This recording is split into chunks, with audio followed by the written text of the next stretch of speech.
লোকমান আল হাকিম, আল্লাহ ওনাকে অনেক জ্ঞান দিয়েছেন, অনেক প্রজ্ঞা দিয়েছেন, অনেক মেধা দিয়েছেন, অনেক বুদ্ধিমত্তা দিয়েছেন। উনি ওনার ছেলেকে 10টা উপদেশ দিয়েছেন। এই উপদেশ বাণীগুলো আল্লাহর কাছে এত ভালো লেগেছে, আল্লাহ সরাসরি কোরআনের মধ্যে উপদেশগুলো তুলে ধরেছে। সুবহানাল্লাহ, বাড়িতে যে বলেন প্রজ্ঞার মোড়কে সুসজ্জিত 10টা উপদেশ বাণী, মহামূল্যবান উপদেশ বাণী। এখানে বাবা যারা এসেছেন, আপনারা সবাই আপনাদের ছেলেদেরকে এই উপদেশগুলো দিতে হবে। এখন থেকেই তাদেরকে কোরআন শিখাতে হবে। চাচা গ্রাম থেকে শহরে আসছে ভাতিজার সাথে দেখা করতে, গ্রাম থেকে শাকসবজি নিয়ে আসছে। তো যাওয়ার পরে ভাতিজা নাস্তা দিচ্ছে চাচাকে, চাচা খান। চাচা নাস্তা খায় আর বলে, অনেকদিন পরে আসছি, তোমার নাকি এক ছেলে এক মেয়ে, আমার সাথে তো কোনোদিন দেখা হয় নাই, ডাকো না একটু দেখা করি। ভাতিজা ওদেরকে ডাক দিছে, ব্রাশ ফায়ার। ব্রাশ ফায়ার শুই না, চাচা খানা থিয়া দিছে দৌড়। ভাতিজা বলে, চাচা দৌড়ায়েন না, চাচা আইজো দৌড় কাইলো দৌড়, জনমের দৌড়। চাচাও দৌড়ায়, ভাতিজাও দৌড়ায়। চাচা কয়, ভাতিজা বয়স আমার 80, আমারে তুই ব্রাশ ফায়ার করিস না। ভাতিজা বলে, চাচা এই ব্রাশ ফায়ার ওই ব্রাশ ফায়ার না, ছেলের নাম ব্রাশ, মেয়ের নাম ফায়ার। যে বলছে ছেলে মেয়েরে ডাকো, তো ভাতিজা বলছে ব্রাশ ফায়ার। কপাল পোড়া, এরকম নাম আছে না নাই? আহাব্বুল আসমা ইলাল্লাহ আব্দুল্লাহ, আব্দুর রহমান। আল্লাহর কাছে সবচাইতে প্রিয়তম নাম হচ্ছে আব্দুল্লাহ আর হচ্ছে আব্দুর রহমান। সুবহানাল্লাহ পড়েন। এই নামগুলো রাখতে রাজি আছেন তো? আব্দুল্লাহ, আব্দুর রহমান রাখবেন। নবীদের নামে নাম রাখবেন, সাহাবাদের নামে নাম রাখবেন, তাহলে ছেলেগুলো ভদ্র হবে, নামাজি হবে, ঠিক কিনা? সাইয়েদনা লোকমান তার ছেলেকে উপদেশ দিলেন 10টা। জোরে বলেন কয়টা? উপদেশগুলো আল্লাহর কাছে এত ভালো লেগেছে, আল্লাহ সরাসরি কোরআনে যেমন যেমন বাবা উপদেশ দিয়েছিল তেমন তেমন আল্লাহ তুলে ধরেছে। এজন্য সব বাবাদের উচিত ছেলেদেরকে উপদেশ দেয়া। ছেলে যত ছোটই হোক, তার কানে আপনি ইসলাম পৌঁছে দেন। জন্মের পরে কানে আজান দেন, বয়স যখন 7 দিন আকিকা দেন। আকিকা অনেকে দেরি করে দেয়, কুরবানির সাথে দেয়, হ্যাঁ আদায় হবে, কিন্তু 7 দিনে দিলে সুন্নাত সম্মত আদায় হবে, ঠিক কিনা? 7 দিনে দিবেন। 7ম দিনে মেয়ে হলে 1টা খাসি, ছেলে হলে 2টা খাসি। বিশ্বনবীর সুন্নাহ নিয়ে আপনি থাকেন, এটার মধ্যে বরকত, রহমত, মার্সি, ব্লেসিং চাচারা নাই। 7 দিনের দিন নাম রাখবেন, আকিকা দিবেন, কোরআন শিখাবেন। ছেলে যখন বড় হবে, ছেলের হাতে কোরআন তুলে দিবেন, ছেলেটা কোরআনওয়ালা হবে।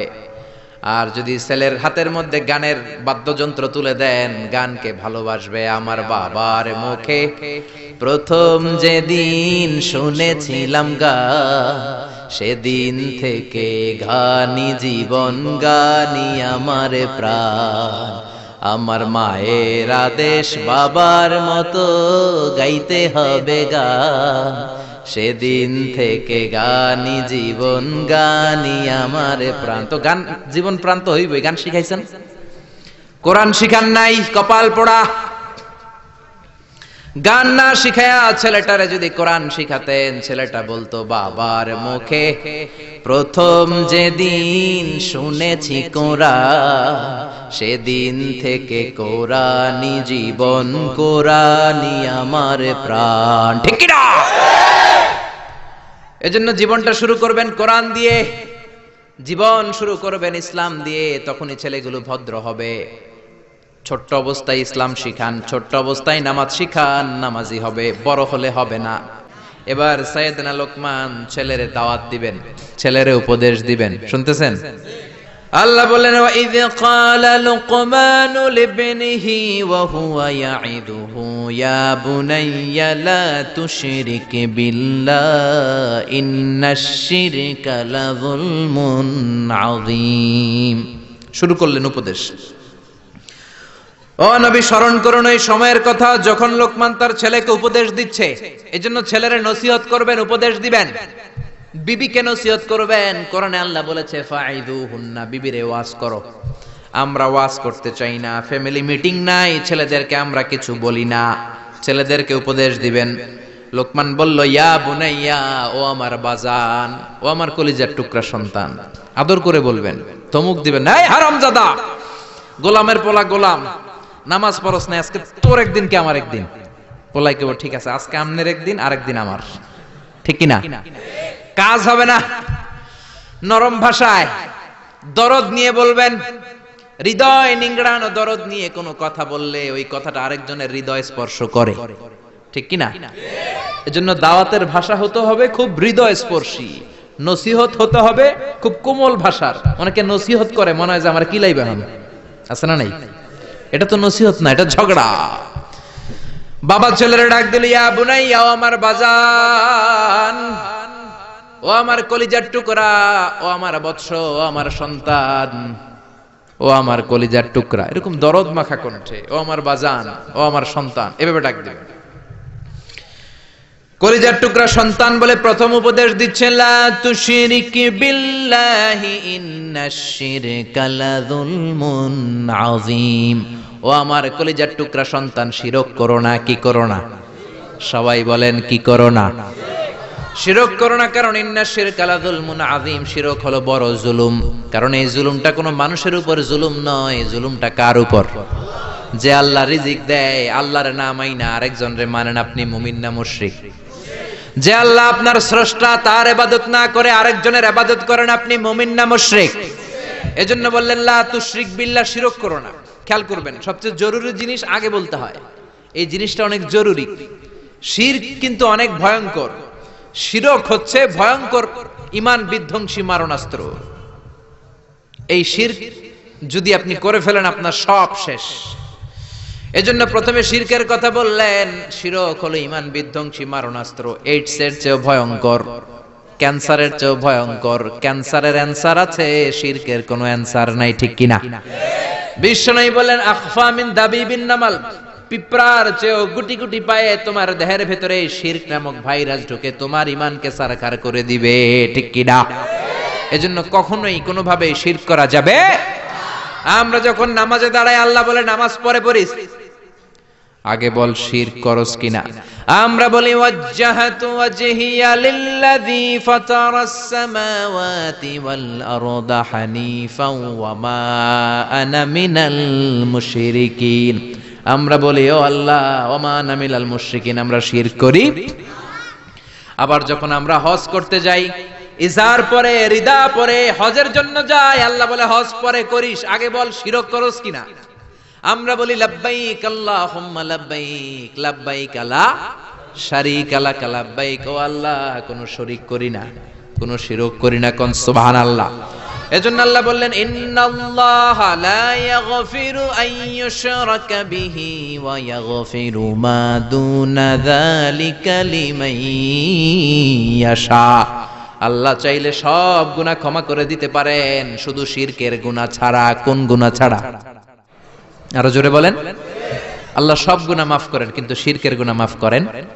এজন্য হাদিসে কুদসিতে আল্লাহ বললেন, পাহাড় পরিমাণ গুনাহ নিয়ে যদি কিয়ামতের দিন আমার সামনে হাজির হয়ে যাও, ওই গুনার মধ্যে যদি শিরকের গুনাহ না থাকে, আমি আল্লাহ পাহাড় পরিমাণ ক্ষমার দয়া নিয়ে তোর কাছে হাজির হয়ে যাব।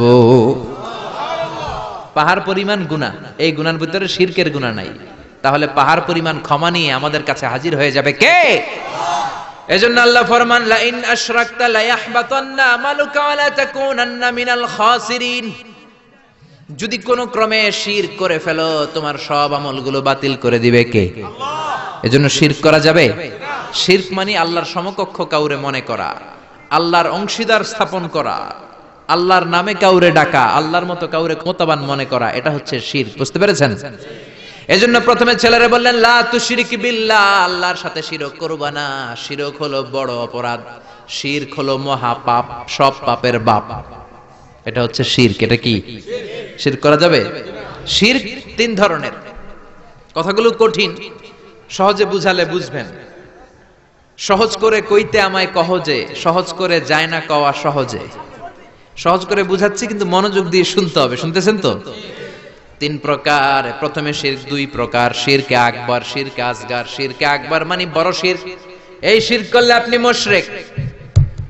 আবার নতুন করে কালিমা পড়তে হবে। এটা তিন ধরনের শিরক। ফির রুবুবিয়া, রব হিসাবে মানতে হবে একজনকে, তিনি কে? আল্লাহ। আল্লাহর ছাড়া যদি অন্য কাউরে রব মানেন, আপনি মুমিন না মুশরিক? এজন্য কবরের প্রথম প্রশ্ন কি? মার রব্বুক, আপনি যদি কোন জানি না, কোনই আছে না নাই, আপনার বলতে হবে আল্লাহ আমার রব, এই রবি আমার সব, দমে দমে তনু মনে তারি অনুভব। পড়েন, আল্লাহ আমার রব।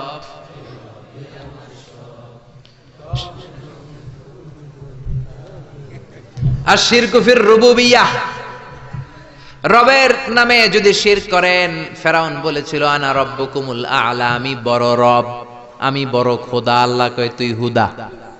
এজন্য সাগরের মধ্যে চুবাইছে কে? এজন্য আল্লাহ ছাড়া কাউরে কোনোদিন রব মানা যাবে। 2 নাম্বার শিরকু ফিল উবুদিয়্যা, ইবাদত হবে একজনের, তিনি কে? এখন আপনি মসজিদেও যে আল্লাহরে সেজদা দেন, আবার দরগায় যে মাজারে যেও আপনি সেজদা দেন, আপনি মুমিন না মুশরিক? মাজারে যে অনেক মহিলারা সেজদা দেয়, আছে না নাই? কয় ছেলের জন্য বাবার কাছে গেছি, বাবার দরবারে যায়, বাবা নাকি ছেলে দিব। মাজারে গেলে বলে ছেলে পাওয়া যায়। আচ্ছা, কুত্তার যে বাচ্চা হয়, কুত্তা কোন দরবারে গেছিল? হ্যাঁ, ছাগলের যে বাচ্চা হয়, ছাগলে কোন মাজারে যায়? গাভী যে প্রতি বছর বাছুর দেয়, গাভী কোন বাবার দরবারে যায় বাচ্চা পাইলো? কথা কি বুঝেন? একটু বিবেক খাটান। এই যে কুকুরের বাচ্চা হয়, ছাগলের বাচ্চা, এরা তো কোনো মাজারে যে মানত করলো না, এদেরকে বাচ্চা দিল কে? তো কুকুররে আল্লাহ বাচ্চা দিতে পারলে কি আপনারা দিতে পারে না? ইয়াহাবু লিমান ইয়াশাউ ইনাসা ওয়া ইয়াহাবু লিমান ইয়াশাউ যুকুর আও ইউযাওয়িজুহুম যুকরানা ওয়া ইনাসা ওয়া ইয়াজআলু মান ইয়াশাউ আকিমা ইন্নাহু আলিমুন কাদির। তিনি যাকে চান তাকে ছেলে দেন, আবার যাকে চান তাকে মেয়ে দেন, আবার যাকে চান তারে ছেলেও দেন মেয়েও দেন, আবার যাকে চান ছেলেও দেন না মেয়েও দেন না। তিনি কে? আল্লাহ। এজন্য ছেলে মেয়ে যদি চাইতে হয়, চাবেন কার কাছে? 3 নম্বরে আশিরকু ফিল আসমাই ওয়াস সিফাত, আল্লাহর সিফাতি নাম যদি কারো সাথে লাগান। আমার আল্লাহর নাম হলো গাউসুল আজম, মানে মহান সাহায্যকারী। এখন আব্দুল কাদের জিলানীরে যদি বলেন গাউসে পাক, আপনি মুমিন না মুশরিক? খবরদার, আল্লাহ হচ্ছে গাউসুল আজম। আল্লাহ কে? গাউসুল আজম, এটা আল্লাহর নাম, আল গাউস আল আযম। আব্দুল কাদের জিলানী অনেক বড় আল্লাহর ওলি ছিলেন। ওলিরে ওলি বলে ডাকবেন? ওলিরে আল্লাহর নাম দিয়ে ডাকা যাবে? আব্দুল কাদের জিলানী শুধু ওলি ছিলেন না, মুজাহিদ ছিলেন। মুফতাকির বিল্লাহ ছিল ওনার সময়ের প্রেসিডেন্ট। ওই প্রেসিডেন্টের ঘুষাইয়া চাপা ভাঙ্গা দিছে উনি, পিটাইয়া একেবারে সুলতানাত মাটির সাথে মিশিয়ে দিয়েছে। আব্দুল কাদের জিলানী বাগদাদে 400 মাদ্রাসা প্রতিষ্ঠা করেছে। ওনার এলমি খেদমত নিয়ে কথা নাই, ওনার জিহাদি জীবন নিয়ে কথা নাই, খালি কথা ফু দিলে বলে পানি আগুন হয়ে যায়, আগুন পানি হয়ে যায়। কপাল পোড়া, ঠিক কিনা? খাজা মাইনুদ্দিন চিশতি রাহিমাহুল্লাহ অনেক বড় আল্লাহর ওলি ছিলেন। তার চেয়ে বড় পরিচয় হলো মুজাহিদ ছিলেন। পৃথ্বীরাজের সিংহাসন হিন্দুস্তানে লাথি মেরে উড়িয়ে হিন্দুস্তানের মতো জায়গার মধ্যে কালিমার পতাকা গেড়েছেন, ঠিক কিনা? এই ওয়াজগুলো করে না, শুধু বলে ফু দিয়া এটা করছে, জায়নামাজ বিছাইয়া সাগর পার হইছে, খালি এই ওয়াজ করে। এরা এক একজন মুজাহিদ ছিলেন, এরা এক একজন স্ট্রাগল করেছেন, অন্যায়ের বিরুদ্ধে জিহাদ করেছেন। চিল্লায় বলেন ঠিক কিনা? এজন্য খবরদার, আল্লাহর নামের সাথে আল্লাহর মতো করে কাউরে ডাকা যাবে না, কোন ধরনের শিরক করা যাবে না। এটা গেল শিরকে আকবার। এবার আসেন শিরকে আসগর। শিরকে আসগর হচ্ছে ছোট শিরক। কি শিরক? কথা বলেন। এটা করলে আপনি সাথে সাথে মুশরিক হবেন না, কিন্তু কবিরা গুনাহ হবে। আপনাকে তওবা করে ক্ষমা চাইতে হবে। চিল্লায় বলেন ঠিক কিনা? ছোট শিরকের মধ্যে 1 নাম্বার হলো রিয়া, সব লোক দেখানো।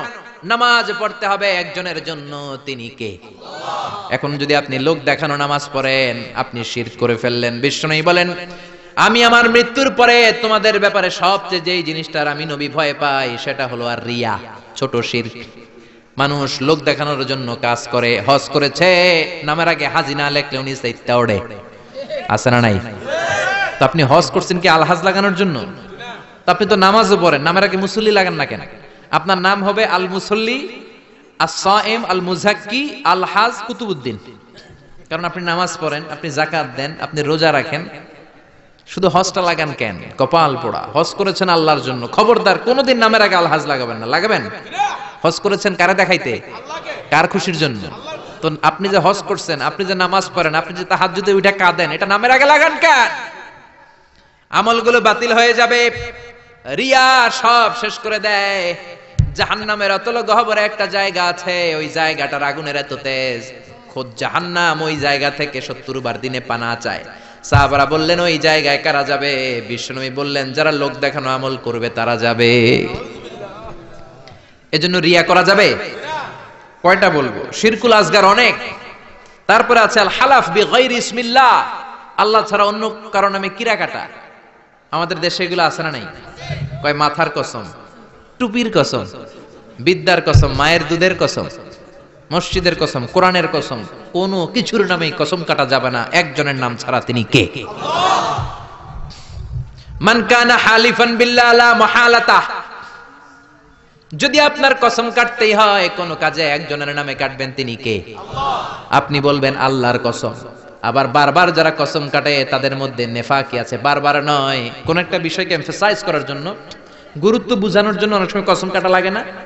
বিচারে সালিশে অনেক বিষয়ে কসম কাটা লাগে তাকিদ দেওয়ার জন্য। তখন আপনি কসম কাটবেন একজনের নামে, তিনি কে? আল্লাহর নামে আপনি কসম কাটবেন। আল্লাহর নাম ছাড়া কারো নামে কসম কাটা যাবে? এজন্য লোকমান বললেন লা তুশরিক বিল্লাহি ইন্নাশ শিরকা লাযুলমুন আযীম, খবরদার শিরক করো না, শিরক বড় অপরাধ। এক নাম্বার উপদেশ শেষ। 2 নাম্বার, ইয়া বুনাইয়া ইন্নাহা ইন তাকু মিসকালা হাববাতিন মিন খারদালিন ফাতাকুন ফি সাখারাতিন আও ফিস সামাওয়াতি আও ফিল আরদি ইয়াতি বিহাল্লাহ ইন্নাল্লাহা লাতীফুন খাবীর। প্রথম উপদেশ দিলেন বাবা শিরক করিস না, শিরক বড় পাপ, সব পাপের বাপ। ক্যান্সারের অ্যান্সার আছে, শিরকের কোনো অ্যান্সার নাই। দ্বিতীয় উপদেশ দিলেন বাবা ছোট্ট কোনো ভালো কাজ কিংবা মন্দ কাজ যদি করো, পাহাড়ে ঢুকেও যদি করো, আকাশে উঠেও যদি করো, জমিনের গর্তের মধ্যেও যদি করো, কেউ দেখে না দেখে কে? কেউ যেটা দেখে না দেখে কে? কেউ যেটা শোনে না শোনে কে? কেউ যেটা বুঝে না বুঝে কে? দরজা বন্ধ করে লাইট অফ করে রাতের বেলা পাপ করলেন, কেউ দেখে নাই, দেখছে কে? তিনি লাতীফুন খাবীর, সূক্ষ্মদর্শী। তিনি থাকেন অনেক উপরে, 7 আকাশ, সিদরাতুল মুনতাহা, বাইতুল মামুর, লাউহে মাহফুজ, তারপরে আল্লাহর আরশ, তারপরে কুরসি, তার উপরে আল্লাহর 70,000 নূরের পর্দা। সেখান থেকে আল্লাহ সপ্তম জমিনের নিচেও যদি অমাবস্যার রাতে কোন পিপিলিকা, পিঁপড়া নীরবে নিঃশব্দে হেঁটে যায়, এত উপর থেকে ওই পিঁপড়ার আওয়াজও আল্লাহ শুনতে পান। তিনি লাতীফুল খাবীর। তার মানে দ্বিতীয় উপদেশ দিলেন বাবা ওই আল্লাহর শিরক করো না যে আল্লাহ এত ক্ষমতাশীল, তুমি যেখানেই যেটা করো কিয়ামতের দিন তোমার সামনে তুলে ধরবে কে? এটাকে বলে সেন্স অফ অ্যাকাউন্টেবিলিটি, জবাবদিহিতার চিন্তা। এই সফটওয়্যার, তাকওয়া নামক এই সফটওয়্যার যদি ছেলের মাথায় ইনস্টল করে দেন, এই ছেলে আর কোনোদিন বেয়াদব হবে না, এই ছেলে বেনামাজি হবে না, এই ছেলে বেরোজগার হবে না, এই ছেলে ডাকাত হবে না। চিল্লা এখন ঠিক কি না? আদর দিয়ে আপনি বুঝায় দেন বাবা তুমি স্কুলে যাও, চুরি করে বন্ধুর পেন্সিলটা তোমার ব্যাগে করে এনো না, বন্ধুর রাবার চুরি করো না, কলম চুরি করো। ছোট্ট বাচ্চাদের মধ্যে এটা আছে, আরেকজনের কলমটা লাল দেখছে ওটা নিয়ে আস। আপনি শিখিয়ে দেন আরেকজনের জিনিস নেওয়া যাবে না, না বলে নেয়াকে চুরি বলে। 3 নাম্বার উপদেশ, ইয়া বুনাইয়া আকিমিস সালাতা ওয়া আমুর বিল মা'রুফি ওয়ানহা আনিল মুনকার। ইয়া বুনাইয়া, ও আমার ছেলে, আকিমিস সালাহ মানে কি? সালাতে কায়েম করো, সালাতে কায়েম করো, হবে সম্মানী তুমি, হবে জান্নাতি তুমি, হবে জান্নাতি তুমি, হবে সম্মানী তুমি, দিবে কাল হাসরে শীতল ছায়া আরশে আজিম। রাব্বিয়াল আলা রাব্বিয়াল আযীম, রাব্বিয়াল আলা রাব্বিয়াল আযীম। আল্লাহু আকবার। 3 নাম্বার উপদেশ দিলেন, প্রথমে বললেন শিরক করো না, 2 নম্বরে বললেন আল্লাহ তো ক্ষমতাশীল, যাই করো না কেন আল্লাহ দেখে। 3 নম্বরে বললেন ওই আল্লাহর প্রথম আদেশ হলো নামাজ। প্রথম আদেশ কি? আউয়ালু মা ইউহাসাবু বিহিল আবদু ইয়াউমাল কিয়ামাতি as-সালাহ। কিয়ামতের দিন প্রথম যে আল্লাহ হিসাব যেটা চাইবেন সেটা কি? নামাজ। নামাজের হিসাব যদি সহজ হয় সব সহজ করবে কে? নামাজের হিসাব কঠিন হলে কঠিন করবে কে? এজন্য বিশ্বনবী বললেন মুরু সিবিয়ানাকুম বিস-সালাতি হুম 7 সিনিন, ছেলের বয়স যখন 10 বছর নামাজের আদেশে দাও, আর ছেলের বয়স যখন 7 বছর নামাজের আদেশ দাও। 10 বছর হলে নামাজের জন্য শাসন করো, ঠিক কিনা? 7 বছরে আদেশ করবেন, সাথে সাথে নিয়ে যাবেন। 10 বছরের নামাজ না পড়লে শাসন করবেন, চোখ গরম করবেন, রক্তচক্ষু দেখাবেন, প্রয়োজনে পিটাবেন, তারপরেও নামাজে নেয়ার দরকার আছে না নাই? 7 বছর বয়স থেকেই যদি আপনি নামাজের কথা বলেন, 10 বছর এমনি ছেলে পাক্কা নামাজি হয়ে যাবে, ঠিক কিনা? আর যদি 30 বছর বয়সে আমার কাছে পানি পড়ার জন্য আসেন, পারা যাবে? পারা যাবে? পারা যাবে? অনেকে বলে হুজুর সকালবেলায় ডাকি না, আমার ছেলে ঘুমায়, কি করুম? সকালবেলায় ঘুমায় ডাকি না, তো সকালবেলায় ভূমিকম্প হইলে কি করবেন? কথা বলেন। সকালবেলায় ঘরে আগুন লাগছে, ওই দিন কি করবেন? না, ছেলেটা ঘুমায়, ঘুমাক না একটু, আগুন লাগছে তো কি হয়েছে, পুরা মরুক, তারপরও ঘুমাক, এরকম করবেন? দুনিয়ার আগুনের জন্য, দুনিয়ার আগুন থেকে বাঁচাতে হলে ছেলেকে যদি ডাকতে হয়, জাহান্নামের আগুন থেকে যদি বাঁচাতে চান, ডাকার দরকার আছে না নাই? এজন্য দিন শুরু হবে ফজরের নামাজ দিয়ে। কোন নামাজ দিয়ে?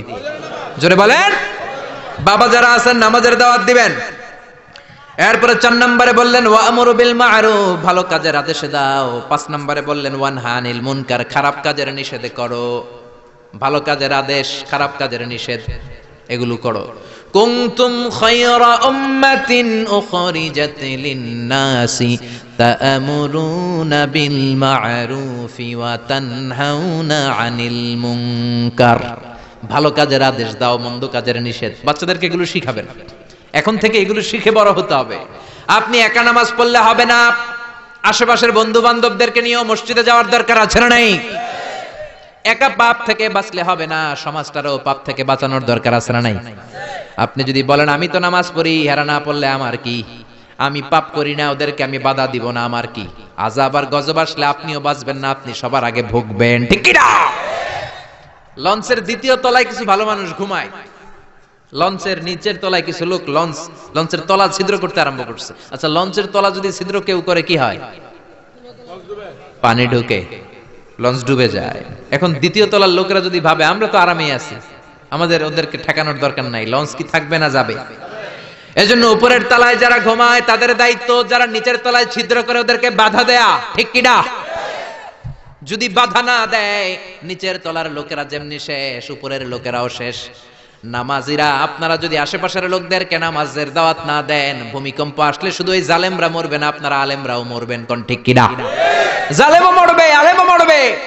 এজন্য আল্লাহ বললেন ওয়াত্তাকু ফিতনাতাল্লাতী লা তুসিবান্নাল্লাযীনা যালামু মিনকুম খাসসা। ওই আযাবকে ভয় করো, যে আযাব যখন আসে শুধু জালেমের উপর আসে না, আলেমের উপরও আসে, ঠিক কি না?